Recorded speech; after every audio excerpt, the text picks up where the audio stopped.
प्रभु यीशु के सामर्थ्य नाम में आप सबको जय मसीह की, प्रेज द लॉर्ड।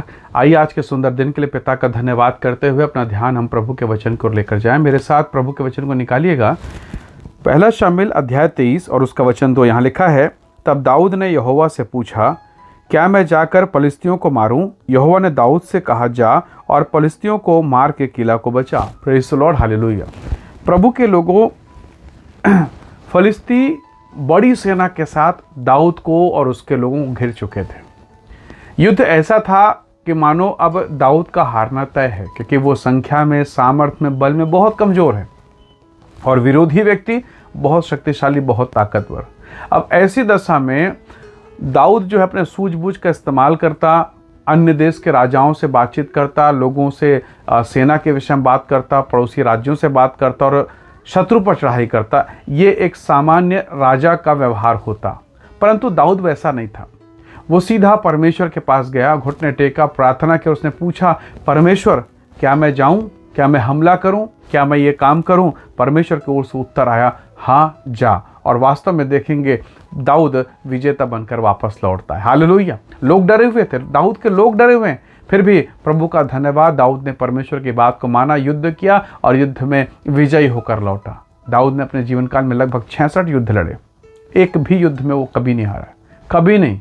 हर बार वो पूछता और परमेश्वर उसे उत्तर देता और प्रभु से जय प्रदान करता था। हालेलुया। परमेश्वर के लोगों, मैं और आप क्या करते हैं? जब आपके और मेरे जीवन में समस्या हो, तकलीफ हो, पीड़ा हो, परेशानी हो, हम किसके तरफ जाते हैं? बहुत बार हम 2 बार 4 बार प्रार्थना करेंगे, 2-4 बार प्रार्थना करेंगे और उसके बाद फिर मन भटकने लगता है। यदि आप कुछ दिन तक लगातार बीमारी की दशा में हैं, आपका मन विचलित होगा। जरा सोचिए, एक व्यक्ति 38 वर्ष से रोगी है।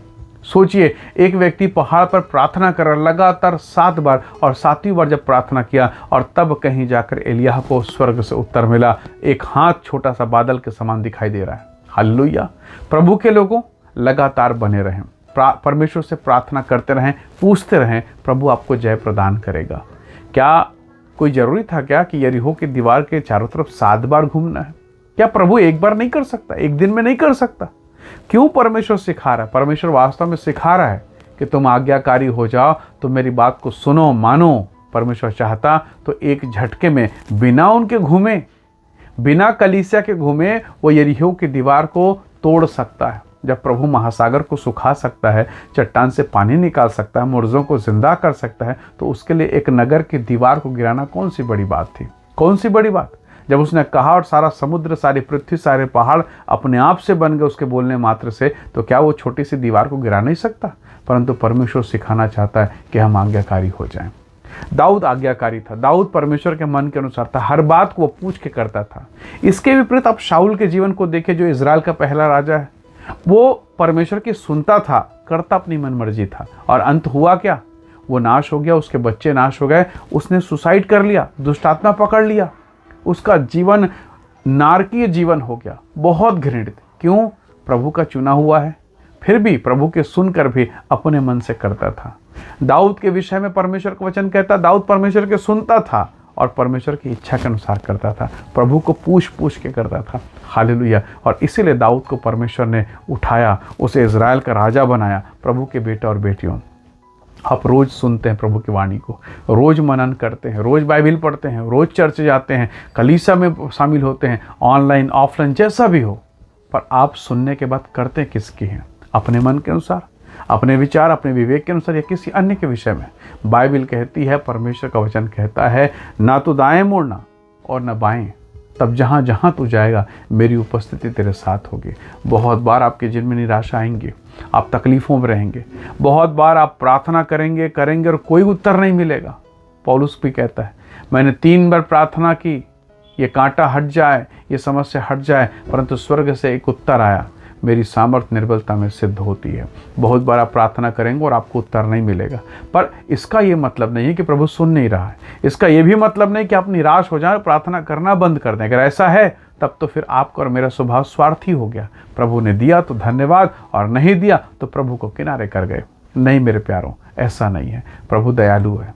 जब वो कुछ करता है उसकी योजना है, जब वो कुछ नहीं भी कर रहा है तो उसकी कुछ ना कुछ मनसा आपके और मेरे जीवन के लिए बनी हुई है। वो छुपी हुई बातें हैं जिसे एक समय के बाद प्रकट करेगा। हालेलुया। इसलिए चाहे दुख हो, चाहे पीड़ा हो, चाहे परेशानी हो, चाहे आनंद का विषय हो, हर दशा में हम परमेश्वर के पास आकर पूछें, प्रभु मैं ये करूं कि नहीं करूं। प्रभु के लोगों, जब आप घर बनाते हैं, आप बढ़िया आर्किटेक्ट रखेंगे, बढ़िया इंजीनियर रखेंगे, बहुत सुंदर मटेरियल, हर ठेकेदार को आप 2-4 ठेकेदारों के पास जाएंगे, हर ठेकेदार से आप कोटेशन लेंगे, बातचीत करेंगे ताकि आपका घर अच्छा हो। क्योंकि आपको मालूम है ना, घर के बारे में अगर आप ठेकेदार से, इंजीनियर से बात नहीं करेंगे तो क्या घर के बारे में किसी बढ़ई से बात करेंगे, किसी सब्जी बेचने वाले से सलाह लेंगे? नहीं, आपको मालूम किससे सलाह लेना है। तो ज़रा सोचिए, जिस परमेश्वर ने सब कुछ बनाया, सबके जीवन को बनाया, अगर आप उससे सलाह लेंगे तो क्या फेल होंगे? कदापि नहीं। घर बनाने के लिए अगर सब्जी वाले से पूछोगे तो पक्का फेल हो जाओगे। घर बनाने के विषय में अगर किसी घड़ा बेचने वाले से पूछोगे, किसी दर्जी से पूछ लोगे, किसी ब्यूटी पार्लर वाले से पूछोगे, पक्का फेल हो जाओगे, क्योंकि उसे अनुभव नहीं है। हाँ, पर टिप्स देना उसको आता है, ज्ञान बांटना जरूर उसको आएगा, पर सच्चा ज्ञान नहीं दे पाएगा। प्रभु के लोगों, परमेश्वर के बेटे और बेटियों, प्रभु से पूछिए, वो जवाब देता है, वो उत्तर देता है। वो आपका पिता है, आपका परमेश्वर है। वो आपसे इतना मोहब्बत करता है, आप गिरेंगे वो उठाएगा, आप ठोकर खाएंगे वो सहारा देगा। हालेलुया। आप पुकारेंगे वो जवाब देगा। वो परमेश्वर है जिसने आपसे और मुझसे प्रेम किया है।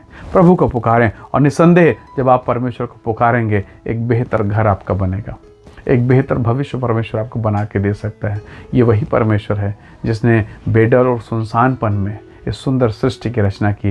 यदि मेरा और आपका जीवन सुनसान है, बेडौलपन से घिरा हुआ है, प्रभु को पुकारें, उससे पूछें, प्रभु मैं ये करूं कि नहीं, प्रभु मैं अपनी बेटी के लिए करूं कि नहीं, अपने जीवन के लिए, अपनी पत्नी के लिए, हर बात के लिए उठकर घुटना टेक कर उससे पूछिए कि परमेश्वर मैं करूं कि नहीं। प्रभु का आत्मा आपको अगुवाई देगा। हो सकता है आज आप प्रार्थना करें और आपको आवाज़ सुनाई नहीं दे रही है, आपको मार्गदर्शन समझ में नहीं आ रहा है, कोई बात नहीं, एक समय के बाद आपको वो चीज़ें सीखते सीखते समझ में आ जाएगी कि परमेश्वर की मनसा क्या है। जब बच्चा छोटा होता तो माँ भी समझ नहीं पाती वो बोल क्या रहा है, पर लगातार बने रहने से माँ को समझ में आ जाता है ये तोतला बच्चा क्या बोल रहा है, मेरा बच्चा क्या बोल रहा है। दूसरी माताओं को नहीं समझ में आएगा क्योंकि वो उसके संपर्क में नहीं है। जैसे जैसे आप प्रभु के संपर्क में बने रहेंगे, उसके निकटता में उसकी वाणी, उसकी आत्मा की उपस्थिति आपको समझ में आना शुरू हो जाएगा। उसकी आत्मा की उपस्थिति आपके अंदर में काम करना शुरू करेगा। एली वही है, सुनाई नहीं दे रहा है। बालक शमूएल वही है, उसे साफ साफ सुनाई दे रहा है, प्रभु उससे बात कर रहा है। वही प्रभु आपसे भी बात करेगा। आइए दुआ करें।